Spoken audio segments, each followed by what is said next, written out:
One thing we've seen is that great management has never been more important. Managers across the country have been asked to support their staff and organisations in an unnerving and uncertain world. During these unprecedented times, we have witnessed great acts of kindness, generosity and dedication within many organisations. Nowhere has this been more apparent than in our public services. Managers in the NHS, police and MOD have faced one of the most difficult challenges of their professional careers: to deliver essential services in extraordinary circumstances. And that's why we created the CMI Special Award of Recognition, to acknowledge the outstanding commitment of these incredibly dedicated key worker managers and leaders. Great management is crucial for great service delivery, and from everyone at CMI, we would like to thank you for your dedicated and continued commitment to keeping us all safe and well.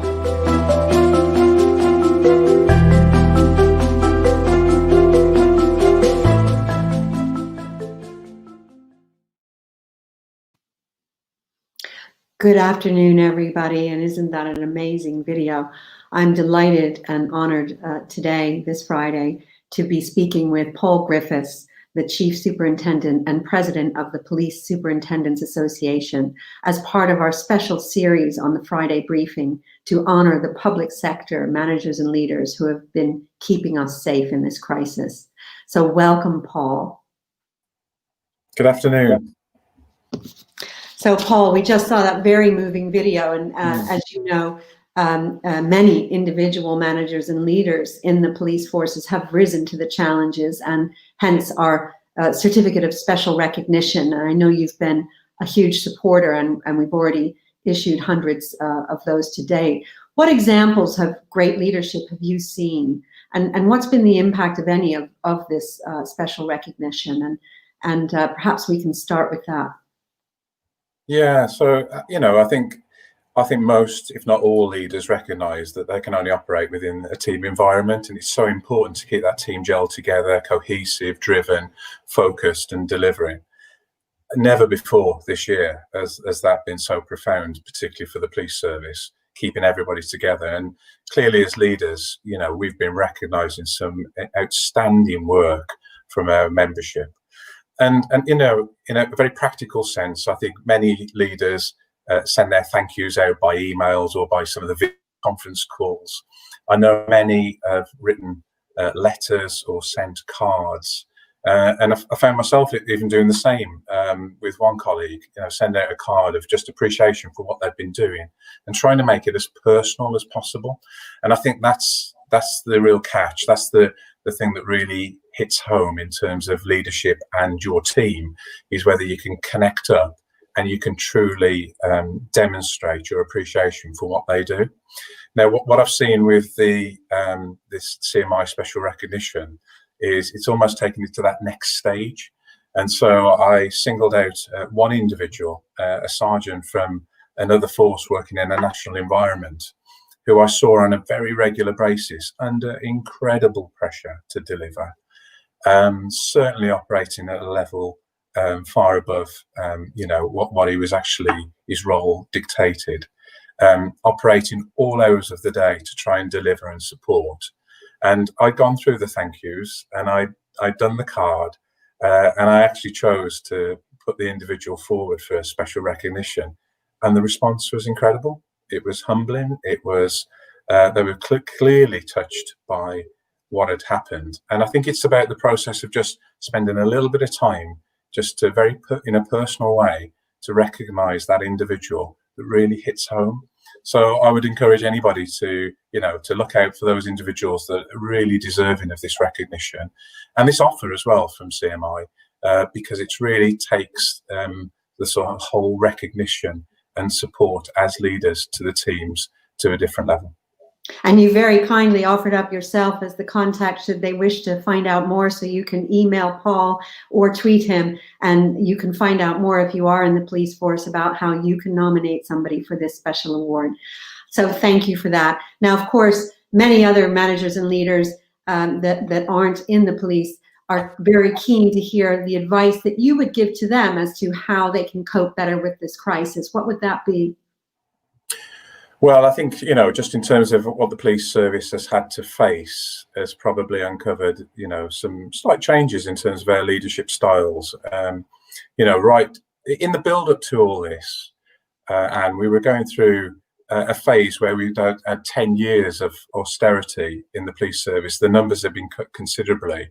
And the year before the pandemic, there was an announcement by the current administration for 20,000 additional officers. And what is in fact a 50,000 recruitment process over 3 years, which is enormous. So we were already describing that year as unprecedented. And of course, then we found ourselves as leaders entering one of the biggest health and economic emergencies of a lifetime. And, the context of which, police leadership works in terms of the threat, harm, risk of what they're trying to manage, took on a whole new paradigm with the COVID situation. So it was really about, from a leadership perspective, the relationship with both the public and making sure that we supported the public and delivered in terms of leadership. What it meant to the police service as well as an organisation. And when I say an organisation, there are many organisations. There's 43 Home Office forces, other non-Home Office forces, other bodies. So as a police family, it's quite enormous in terms of the scale of it. And then what it meant to individuals during this crisis, because sadly we lost 10 members of the police family through COVID as well, and the risks that every officer was undertaking just by doing their normal routine business. Our members, so I represent all the senior operational leaders across England and Wales and other police services. They're very used to dealing with major crime, serious crime, flooding, firearms. Their experience levels is tremendous at dealing with this. And we've done all the contingency planning for the pandemics. But I think it's fair to say we never anticipated some of the complexities, the pace and scale, the size of this pandemic, and the fact that it would cut across everything. So it really put a lot of pressure on the service in trying to deliver and deal with the challenges that we faced. And even just from a well-being perspective, the very essence of trying to keep all of our members safe, not just the senior operational leaders, but everybody, particularly ones with a public-facing role, safe, and all the issues around, you remember all the issues around PPE, quite incredible. And only this week we've been released information on what the police service actually purchased. We're talking about 20 million masks, 500,000 goggles, 23,000 gloves, 23 million gloves. So as you can see, I think we purchased in the region of 50 million items of PPE. So you imagine the whole distribution that was necessary to just safeguard our members to deliver a service. And then you add on to that some of the challenges of the way the service changed, not only in the respect of the use of technology, but also which crimes we were worried about in terms of the rise of vulnerability and the fact that we didn't have those networks of connections with people who were vulnerable, and how we had to change that in a more technical way. So as you can see, we had to create a leadership of adaptability, agility and flexibility to try and deal with many, many different problems that we faced during the pandemic. Sure, and you've done that incredibly well in these very trying circumstances. And in what way has the organization changed in their management and leadership approach that you have been most proud? You mean in terms of me personally, in terms of what I've seen? So I was going to ask about the police first, the organization, and then talk about what this has meant for you personally as a leader and how you've changed. Yeah. So I think as an organisation, what we felt was the importance of all the different institutions and parts of the service coming together and operating together, both in terms of communication, engagement, and that whole gelling together in a cohesive way became really important. I think everybody felt the technological paradigm shift, not only in the fact that this was the sole way to connect up, in terms of delivering some of the services and interconnecting across the whole of the country. But it was also how we adapted and used technology to provide services to the public. So we saw some great innovative examples of connecting to domestic abuse victims from Cumbria Police in terms of setting up chat lines and social media interaction, and how we were trying to reach out at sort of pivotal places where people could turn up so we could get messaging across. And it was important that sort of the consistency and communication was important, knowing that from an organisational point of view, people knew that we were still there and we were still able to help.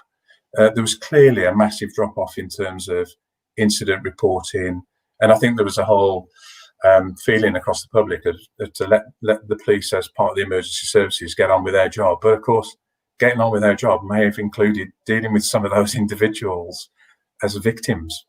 So, you know, we were desperately getting messages out about the importance that we were still there, still delivering services, still delivering support, still caring for our communities, but doing so in such a way that we were trying to minimise the risk and impact both on the communities and on our staff as well. Yeah, that's great. Now, what about you personally as a leader? How have you developed and how have you changed? Maybe you can share some of those lessons with us. Well, I think this year I'll probably need glasses for the amount of times I've stared at a screen. You know, it's my role in the police service is very much around national strategy and approach, working with politicians, key senior stakeholders across policing. And it's very much around that influencing, representing our members and networking and spending some time. And it's a very personal job, if I'm honest. It's a very face-to-face job, networking, etc. You know, it's not just about the physical meetings, is it? It's also all about the pre-meets. It's catching people when you're having a coffee, and just that sort of connection, which is so important. And I think the bit that I've seen, just from my own perspective, and I'm sure many people have, is with that technological paradigm shift, is that the meetings have become more business-like, more focused. So you don't get that nuances of the connections, and trying to get more business done in the sidelines has been more tricky. And I think in terms of like diary management, and I'm sure a lot of people share this, I found myself really filling my time during the day in terms of communication and connections, you know, building in a lot of meetings to make sure that everybody was aware of what was going on, what we were dealing with, what we were coping with, trying to hear people's voices. And, you know, between 9 to 5, there was video conference after video conference after video conference. And then, of course, it gets to 5 or 6 o'clock, and then you start checking your email systems. And actually, they've been overloaded during the day. And I think there was something for me around, whilst I welcomed, you know, on a personal level, slight less travel, if I'm honest, actually, my workload went through the roof.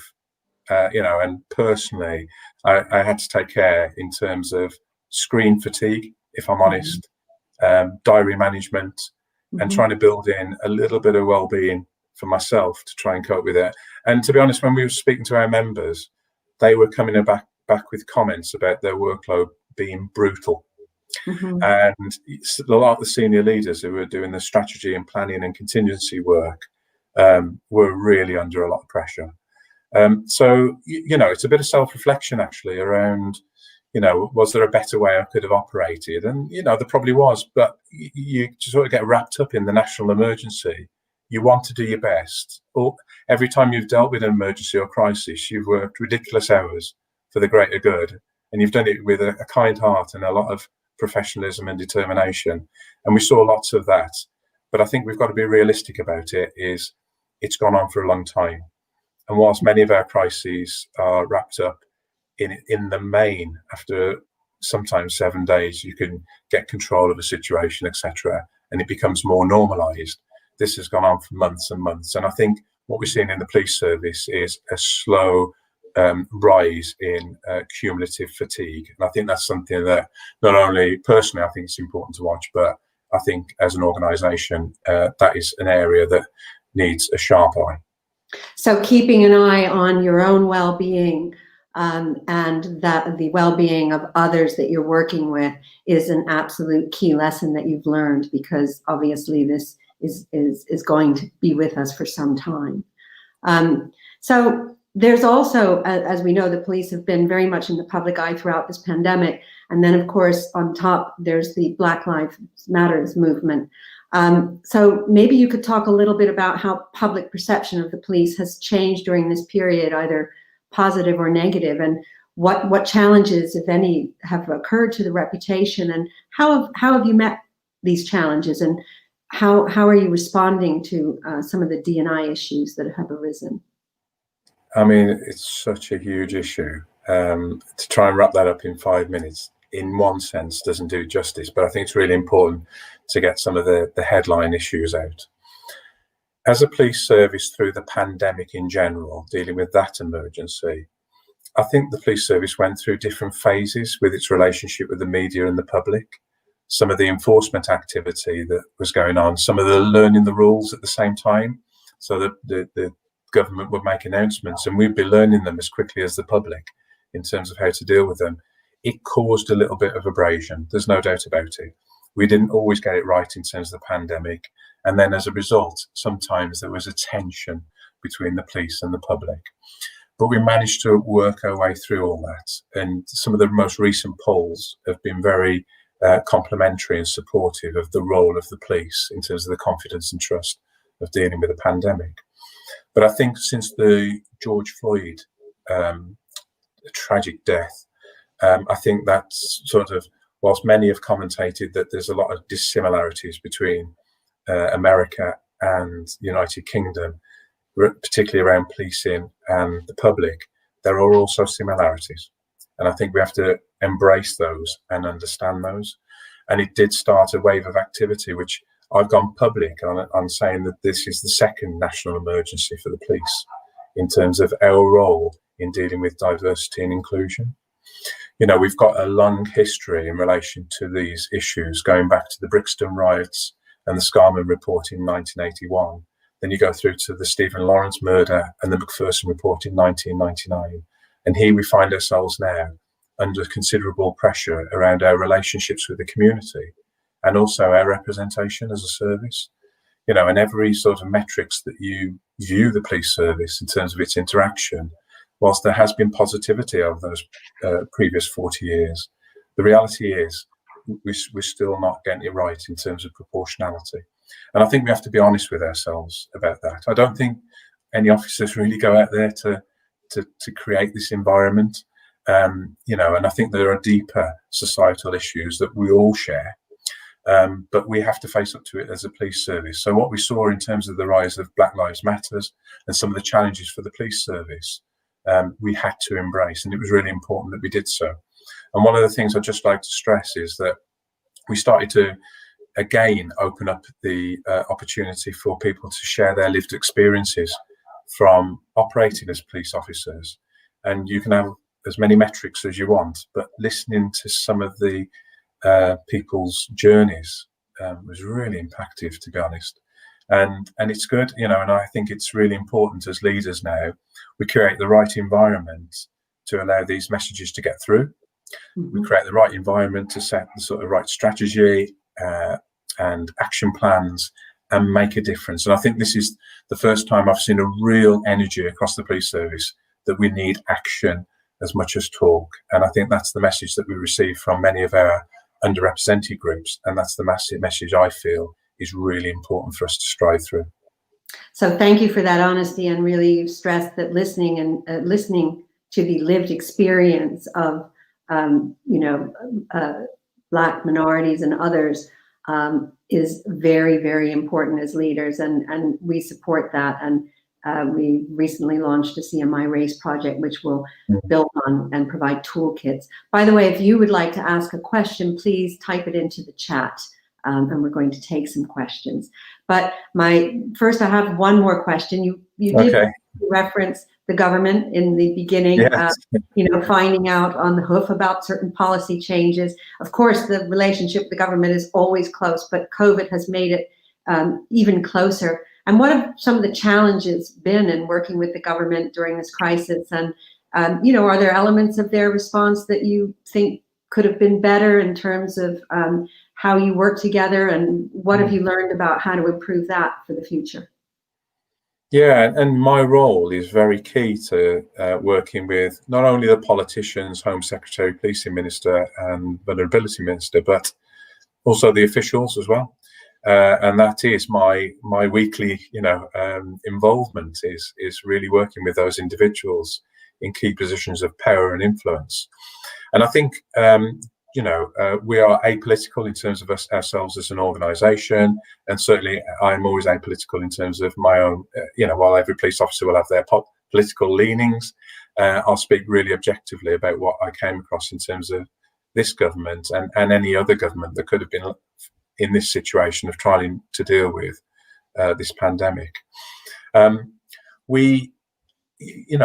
usually work on legislation changes, and it can take anything up to a year from, almost the theoretical consultation, the discussions, going through Parliament in terms of these sort of changes. And whilst our systems allow very quick changes, they are very rarely utilised. Sometimes they have been in the past around terrorism. But the reality is legislation takes a long time to formulate and go through many processes to change. What we saw with this pandemic was almost instantaneous. And I remember one evening getting a phone call to say, can you listen and watch the telly because the Prime Minister's about to speak? And then can you ring us back from a Home Office? And quite literally, it was that moment in time when he put us all into official lockdown. And the reality was the legislation was still being written. The ink was still wet. And I worked with my colleague all night with Home Office officials to look at it through the lens of policing. And we did the following day, and within 48 hours it was law, which is an incredible pace and scale. And I'm not saying for one moment it shouldn't have been that quick, but it was about the consistency and communication of the message. And what we saw was a number of politicians making their own interpretations on the media, which was influencing not only the public, but the police as well, and police officers. So we were very, very strong, saying you really need a clear and consistent message. It is so important. But what the technology did give us was, usually I would probably get to see the Home Secretary once a quarter. But the number of times that I've engaged with this Home Secretary about COVID-related issues, race and diversity, etc., just in the last year has cumulatively been greater than the interaction I've had with the 3 previous Home Secretaries cumulatively. So the engagement has been regular, because the pace and scale, particularly with the officials as well, has been so quick that they've had to lean into the police to some degree in terms of the practical and pragmatic implications of some of the changes to the law and regulations. When we advise the government as a police service on, what is it we need from the government, I've actually got the list here, which is really fascinating, about what we were asking for. And I'll leave it to you to judge whether they actually delivered on this. No surprises. Fairness, being cognizant of the legitimacy of policing and the consent. That the fact that this is all health and economic based decisions, this is not a police state with some of the regulations. This is about how best to help with the disease. And we put down clarity of responsibilities and consistency of messaging, which is pretty much what I'd said right at the start. I'll leave the people to judge from a public sense whether they felt that was delivered or not. Mm-hmm.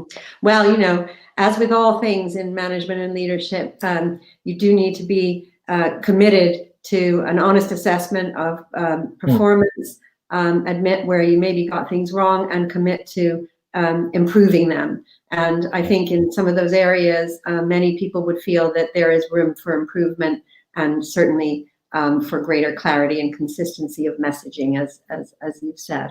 Although everybody respects that, of course, as you referenced, this is a crisis of unprecedented proportions. So I'd love to open it up for questions. Thanks for being so honest. Our first one is from Paula. I read recently that the police are increasingly being asked to take on wider remits due to a lack of funding of other public services, such as community mental health. How do you, as a leader in the police, prepare your team to handle such changes in responsibility? No, that's a really good question, Paula. The reality is, do you remember I talked about 10 years of austerity? The one thing that did give us was the ability to work with other agencies and work closely and try and problem solve across the spectrum of different public services. Sometimes public services shrank apart, and other times there was cohesiveness. And I think as a police leader, I think the importance was trying to negotiate with other public services to try and share both goals and what they were trying to achieve in terms of objectives, and to try and bring individuals together.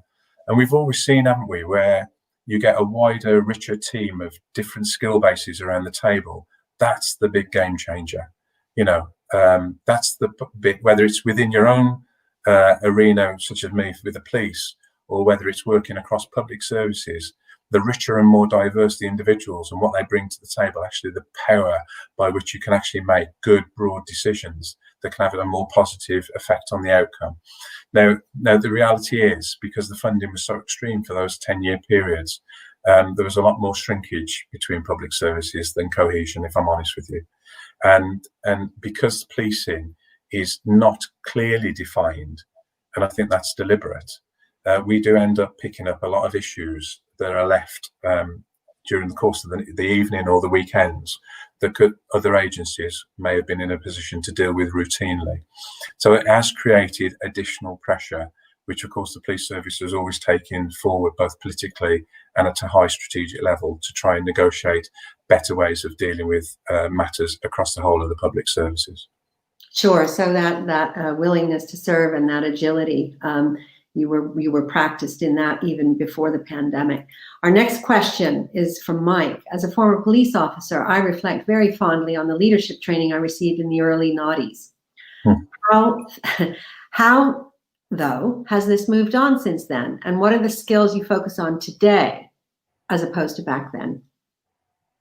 Yeah, so I think training is forever evolving, and I think, and I'm not sure this is wholly effective, but for training for those that are already in the job, there is a slightly more movement towards technology and packages that are on, that you can connect up via your screens, etc. Now, there's pros and cons with this. The advantages are the flexibility it gives for individuals to build it in. The downside is sometimes taking time out as a team or a group of individuals to learn together is sometimes the most productive. So, it's about getting the balance right. I think, when I reflect on, when I joined 20 odd years ago, the training was quite didactic in a sense. It was very law-based, and how to use tactics to sort issues out and problem solve. And I think we've moved very much in the sort of most recent stages to be very value-based about what we do. So through the College of Policing, there's been a real emphasis on the values of what makes a good police officer and a good police leader, and really focusing on the values and how to draw those out. So I think there's an element of training that still remains in terms of getting people around together in a training environment, although clearly we're under restrictions. But it's also about the education and the wider learning. And I think we're starting to move into a phase of CPD, which I know is very prevalent in other industries, but it's just starting to embed now in policing as we start to try and professionalise ourselves more. So you can see the journey as it's unfolded in terms of our move towards more values-based, more different ways of operating, and recognising that people learn in different ways. Yes, and the value of technology and of lifelong learning, as you said. So our next question is from Adil. I often hear that leadership programs to fast-track talent in the police into senior positions are viewed with some skepticism by those in more junior ranks. Is there a cultural aspect to work on around leadership in the police? And if so, how is it being addressed? So this is it's interesting, this, isn't it? Because of course I'm viewing it through the lens of a senior leader who actually was on a fast-track scheme in 2000. So, I'll put all the warning markers about that, because there may be a whole host of people that may have a different view. there'll always be skepticism on programs to get people through the system more swiftly. And I think it's incumbent on those individuals who are privileged enough to get on those schemes to make sure they display all the values of being humble leaders and good leaders, to display those values so that they actually can demonstrate that they are the right choice for this journey. So I think there's a balance here to be taken, is that there'll always be a degree of cynicism around these type of schemes. I think the schemes do provide the opportunity to bring talent through the ranks swiftly. We've got a fast track system which takes you from constable to inspector, and we're currently looking at whether there's another fast track system to put in place from inspector to superintendent. And actually there's a lot of talent in the police service, and that talent needs to be released and people to get the necessary support, guidance, education and drive to help them move on. So I think there's a balance here between, I do recognise a degree of cynicism, but I think it's incumbent on the ones who are privileged enough to get on to just demonstrate why they've got on it and to make the progress in supporting their teams. Yes, and be role model and humble leaders themselves. That would send a very powerful message. Last question is from Namdi. The police are human too. How and what support is provided to your officers who are also affected by this crisis? Work-life balance on my mind.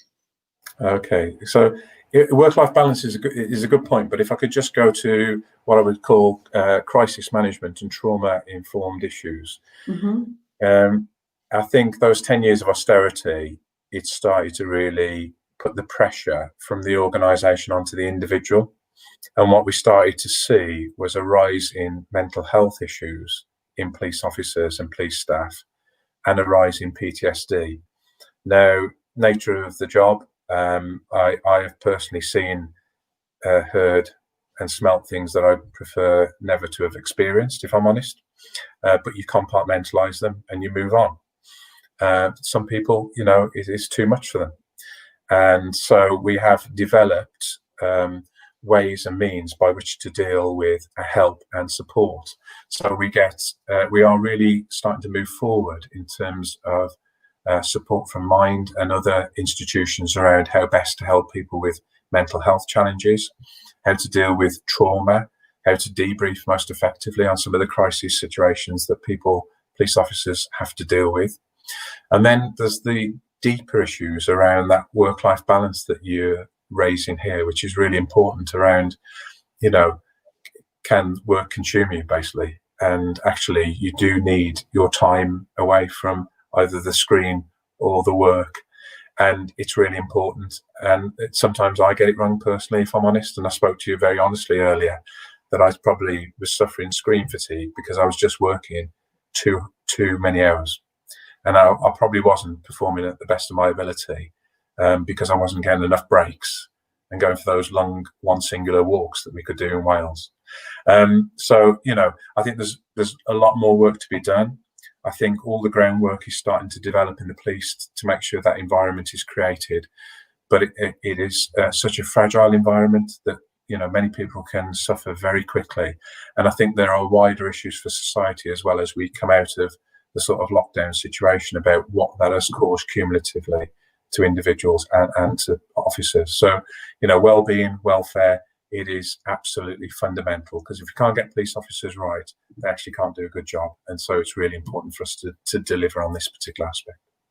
Absolutely. Thank you, Paul. Well said. Thank you so much for your honesty. Thank you all for your great questions. If you'd like to find out more on that special award, please do get in touch with Paul himself. He will direct you further. And join me next week when we'll explore some of the issues of frontline leadership in the NHS. Paul, thank you. It's been a real pleasure. And everybody have a great Friday and great weekend. Take care.